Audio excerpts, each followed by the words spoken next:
Yeah, Toonami aired a movie that I saw before they premiered it on Toonami. Does this give me a positive opinion on the movie? Keep watching, and cue title scene.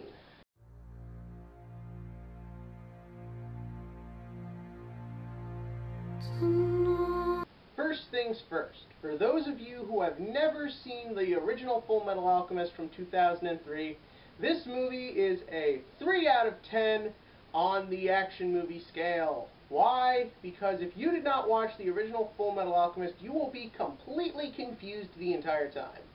If you did watch the original Full Metal Alchemist, as I remember doing as a kid, you will only be confused about 50% of the time. Yep. Yeah.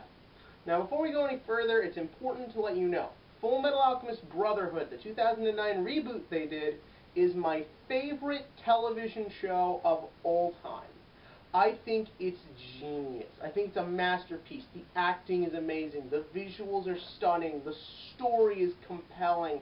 Everything about it is a great, amazing show. I recommend it. You don't even have to be into anime to enjoy it. If you just want to watch a good TV show that isn't long, it's only 64 episodes, if you just want to binge watch something that will just be an amazing time for anyone, check it out. That's my recommendation.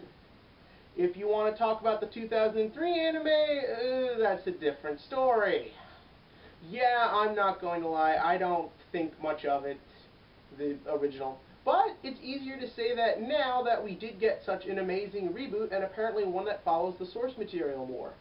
But I'm not here to talk about the 2003 series, in that I kinda got to, but the main focus is this movie. Which reminds me, for those of you who have not seen the 2003 series and are still watching this, spoilers! Because this movie is its finale. Why did they make the finale a movie? Cha-ching! But, at the very least, yeah, it's not worth watching if you don't watch the original. Anyways, essentially, the ending of the 2003 Full Metal Alchemist consists of a weird, very confusing, cross-dimensions plotline that still makes absolutely no sense, where there's the world of alchemy and our world. And our hero, Edward Elric, gets stuck in our world, while his younger brother Alphonse, who in Brotherhood is intelligent, capable, handles himself, and a good portion of the story revolves around him, in the original he's just Ed's sidekick. He is Robin to Ed's Batman, only with less boy shorts. Now, in the end of Full Metal Alchemist, Alphonse does get his body back, but at the cost of his body is returned to his original age when it disappeared, and he has no memory of any of the adventures, which really plays no point in this movie. Yeah, that's right. The 2003 anime really dropped off the ball when they introduced the alternative dimension stuff. It's a good show, it's worth checking out, but just know it's not going to make any sense, but it's fine, and this movie is just fine. Essentially, it picks up where the show leaves off. Ed has been living in our world for about 2 years. He has found our universe's version of Alphonse, who is a blonde, blue-eyed engineer trying to create a rocket. The film takes place right around the time the Nazis showed up, and for some reason they decided to make that the theme of this movie. That's right, we're going Indiana Jones on this thing. And does this do a good job of that? Actually, yes. Watching this, I remember the first time I watched it, I missed most of the beginning and came in around halfway through. The first half of this film is very interesting. Basically, Ed and new Alphonse encounter a gypsy girl who has the ability to read minds and sort of tell the future, or something to that effect. They never really explain it.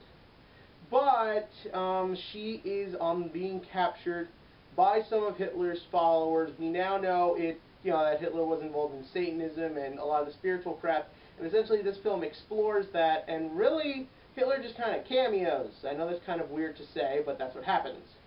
Now, essentially, throughout the first half of the movie, Ed is trying to protect this gypsy girl from the Nazis, while trying to get his own answers as to how to go home and what these people have to do with that.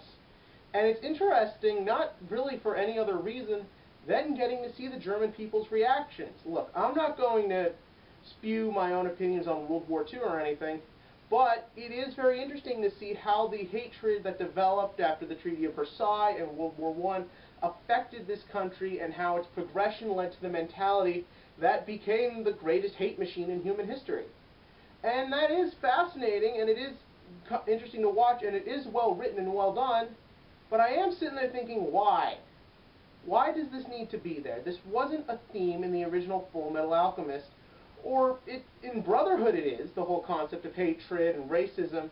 It's never really illustrated in the original. It is through the character Scar, who's dead by this time for the movie, but I never really got any sense that, like, hatred was a major theme. Again, I do in Brotherhood, but I don't in this, and this film just sort of puts it out of nowhere.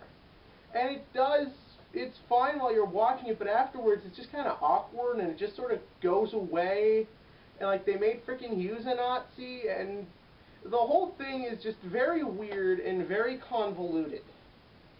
But essentially from there, Ed tries to find his way back home.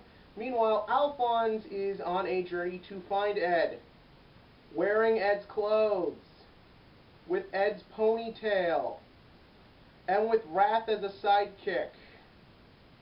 Yeah, it's really not well thought out. A lot of people like this movie for like the graphics and the violence, and that's all fun, and the action is very good. But again, just nothing makes any sense. And that's a shame because, again, I know I'm going back to it a lot, but Brotherhood had everything make sense and everything fit in a way you could follow. This movie, there's no real following to it. I mean, our main villain, she's this chick, she's forgettable. She's just there because you needed a bad guy. And again, in the original Full Metal Alchemist, I don't remember the main villainess's name. Oh no, wait, Dante. Yeah, Dante was, very similar to Brotherhood's main villain, Father, in that they see themselves as gods compared to humans, and we're just here for their own use and manipulation. And in both series, I think that's done very well and very strong. And here it's just kind of like she's just a generic loony. It's the Dark Knight Rises effect. You try to put in too much and your main focus suffers. And in this case, we get a villain whose really only logic she ever gives for why she's doing it is because she's frickin' scared and crazy. Which could be fun, but coming off such a strong philosophical story, it just feels weak and forced, and most of what happens in this movie is weak and forced. We barely get to see any of the characters we love. Mustang's in it for 10 minutes, then he's gone. Winry's in it for like 5 minutes, and she's gone. It just felt like we didn't get anything that made Full Metal Alchemist good except for some of the action, and there's barely even any alchemy. I mean, it misses the mark entirely on that, but for what it is, it's still worth it. Check it out. It's fine. If you saw the original, didn't see this movie, see it. It's the finale, just to say you completed it. I will say Full Metal Alchemist Conqueror of Shamballa is a solid 6 out of 10 on the action scale. Yeah, I know I went pretty hard on it, but it's a fine watch. Check it out. Again, it's easy to hate something when you have the best version of it later. It doesn't affect my ability to enjoy Brotherhood, but it is very strange to know that this unusual, poorly paced, oddly toned movie exists. And does it weird you out this movie exists? Yeah, let's keep the subject on The Alchemist at hand. Tell me your opinions on Full Metal Alchemist as a whole. Do you think I was right? Do you think I went too hard on the movie? Do you enjoy this story in general? And as always, click on that subscribe button below, because the year's almost over, and I'm about to do my top 10 best and worst of the year, which will probably be next week. And, yeah, that's it.